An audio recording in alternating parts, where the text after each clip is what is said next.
Hello everyone, this is Pradeep Verma, the Commerce Guru. I welcome you all on your favorite YouTube channel.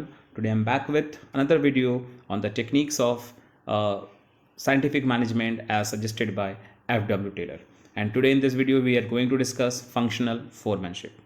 Now इससे पहले कि हम आज की video को स्टार्ट करें, अगर आप आज इस चैनल पे पहली बार विजिट कर रहे हैं तो please subscribe my channel and press the bell icon so that you will get the latest notification of my upcoming videos.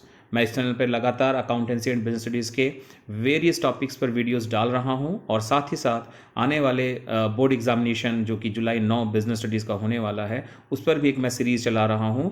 आप सभी लोग उस वीडियोस को देख सकते हैं। That will help you to prepare for your board examination. So now without any further delay let's start today's video. So first of all, we are going to discuss the meaning of functional foremanship. In this technique, Taylor suggested the division of factory in two departments, that is planning department and production department. As Taylor felt that workers must be free from the burden of planning and they must concentrate on the work of and production.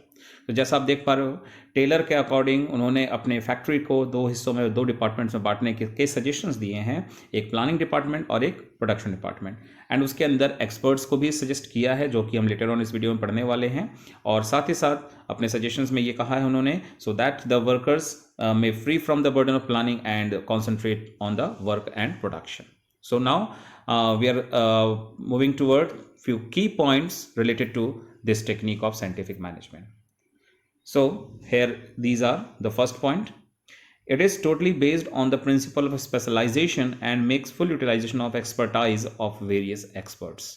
यहाँ पर मैंने इस section में, video के section में मैंने कुछ 5-6 की पॉइंट्स ले रखे हैं और ये सभी के सब हमारे इस टेक्निक को बेटर अंडरस्टैंडिंग के लिए बहुत ही इंपॉर्टेंट है।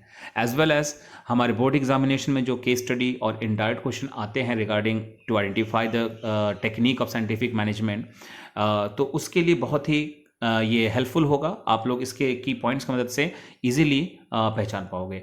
एंड मेरी सजेशन है सभी से कि आप सभी लोग वीडियो को पॉज करके चाहें तो इसकी पॉइंट को अपने अपने नोटबुक्स में लिख लें। That will help you a lot.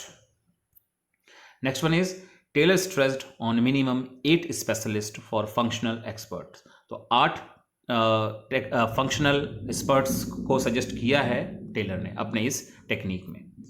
And कैसे हैं वो 8 वो भी देखिए। 4 experts under planning department and 4 experts under production department. That will become 4 + 4 = 8 experts. Then each boss और expert will be specialized in one aspect of work. और जितने भी एक्सपर्ट्स हैं या बॉसेज हैं उन सभी को एक स्पेशलाइज्ड वर्क एरिया दिया जाएगा। Then this technique is the extension of principle of division of work given by Henry Fayol. A very important point, जो हमारे हेनरी फ्यूल का प्रिंसिपल है डिवीजन ऑफ वर्क, उस प्रिंसिपल का ये एक्सटेंशन है। बिल्कुल आप समझ पाएंगे, इस वीडियो को अंत तक जरूर देखते रहिए, आप समझ जाएंगे कि क्यों ये बात कही गई है।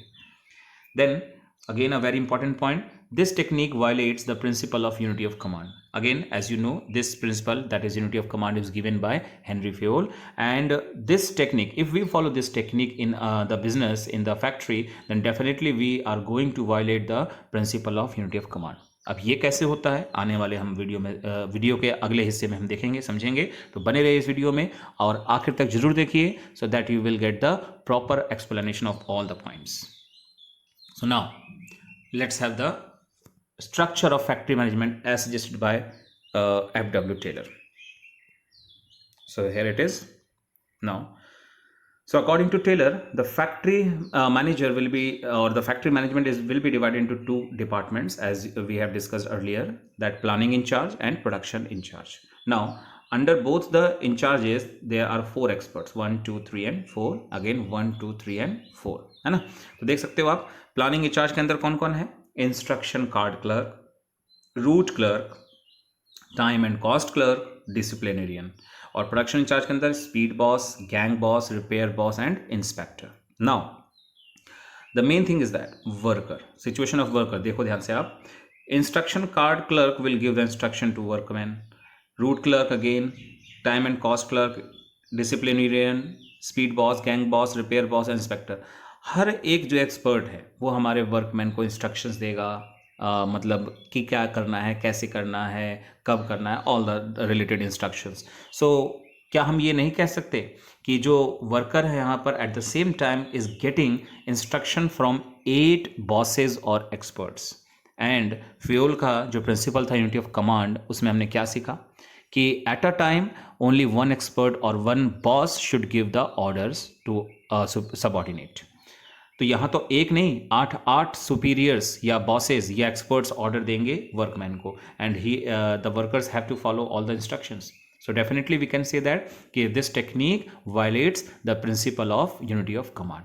ओके ऐसे ही बहुत मज़ेदार बातें हमने इस वीडियो में आज के लिए रखी हैं, इसीलिए मैं आपसे बार बार कह रहा हूँ कि आप बने रहिए और देखिए अंत तक. और मैं अपने डिस्क्रिप्शन बॉक्स में वेरियस प्रिंसिपल्स और मैनेजमेंट के और भी बहुत सारे एस्पेक्ट्स के रिलेटेड वीडियोस का लिंक डाल दूंगा. आप सभी से रिक्वेस्ट है कि आप उसको भी जरूर से जरूर देखें. That will enhance your knowledge in this field. So now let's move on to the next part of video. So the first is experts under planning department. जैसा हमने देखा अभी उस चार्ट में कि 2 डिविजन्स हैं, एक प्लानिंग का और एक प्रोडक्शन का. तो प्लानिंग डिपार्टमेंट के अंदर 4 एक्सपर्ट्स की बात हुई थी. सो दिस वन, ध्यान से देखिए, एक इमेज मैंने आपके सामने रखा है. मैं हमेशा अपने वीडियोस में इमेज की हेल्प लेता हूं सो दैट कि आपके माइंड में ये अच्छे से स्ट्राइक करे और याद रहे हमेशा के लिए. ठीक है, आप देख सकते हैं इस इमेज में आपको कुछ दिख रहा है. अब आप इससे गेस करिए और मैं इसका नाम दे देता हूं, आपको अच्छे से याद हो जाएगा. This is route clerk. ठीक है, ये मैंने रूट के लिए इमेज ले रखा है and this symbolise as a clerk. Okay, so it is route clerk, the first expert, and the meaning of route clerk and as well as the function. This clerk specify the sequence of completing a particular work, meaning thereby the stages it shall have to pass before being finalized. He also decides the job to be done for the day and where it is to be done. So देख सकते हो आप, ये है meaning root clerk की as well as the function he has to perform. Okay, so now let's move on to the next expert. आप देख सकते हो again instructions, again instructions and guidelines, है ना. सो आप इससे अंदाजा लगाइए कौन सा एक्सपर्ट है, and I am revealing the name and it is instruction card clerk. Okay, now what is the meaning and rule of this particular clerk? This clerk prepares the instruction card for the workers and hands them over to gang boss. अब ये gang boss कौन है, क्या है, ये भी हम video में डिस्कस करने वाले हैं. सो देखते हैं आगे. These cards contain information about the nature of the work, procedure of doing it, material to be used and the details about the machinery. तो देख सकते हो आप, इन सभी को लेकर रिलेटेड इंस्ट्रक्शंस ये इशू करते हैं और उसको सभी को सर्कुलेट करते हैं. So this is the role of instruction card clerk under functional foremanship as suggested by F.W. Taylor. Now again the third expert, आप देख के अंदाजा लगाइए क्या हो सकता है. This is time and cost clerk. This is for time, this is for cost, and these are the clerks. Okay, and the meaning and role of this clerk is, this clerk decide as to when a particular work is to be started and finished, meaning thereby as to what time the whole work will take place. तो कब ये समय, any task, कोई भी task जो आप perform करने जा रहे हो वो कब स्टार्ट करना है और कब खत्म करना है. कुल मिलाकर कहना यही है कि कितना समय लगना चाहिए उस वर्क को कंप्लीट होने में. And it is also decided at the same time at what cost the products will be produced. और साथ साथ ये भी तय कर देना कि मैक्सिमम कॉस्ट कितनी होनी चाहिए प्रोडक्शन के कॉस्ट के तौर पर फॉर दैट प्रोडक्ट.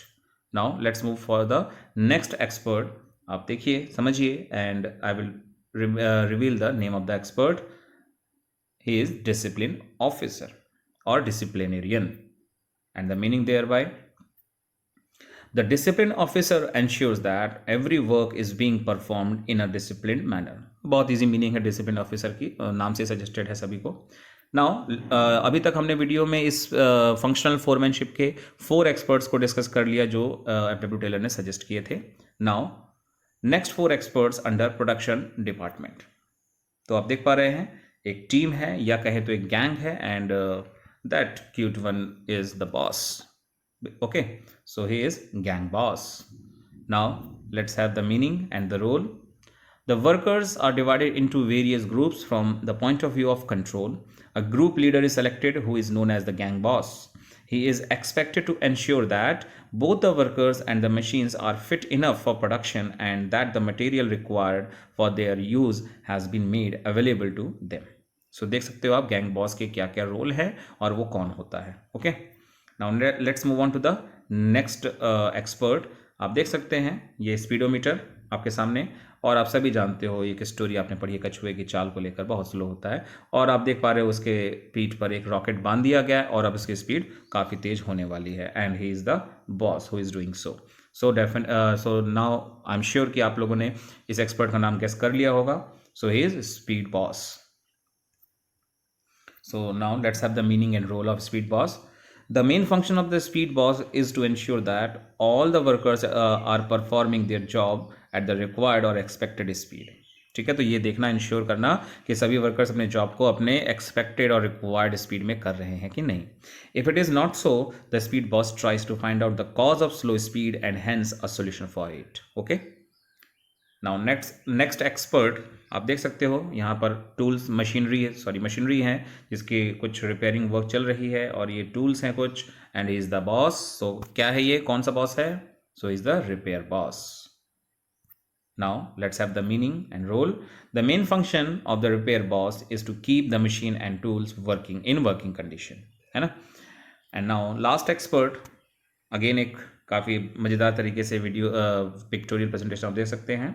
आप ये सभी देख पा रहे हैं, एक प्रोडक्शन हाउस में ये कन्वेयर बेल्ट है, और the guy who is doing something, आप पहचानिए वो क्या कर रहा है, एंड ये भी कुछ इमेजेस आपको हेल्प करेंगे पहचानने में।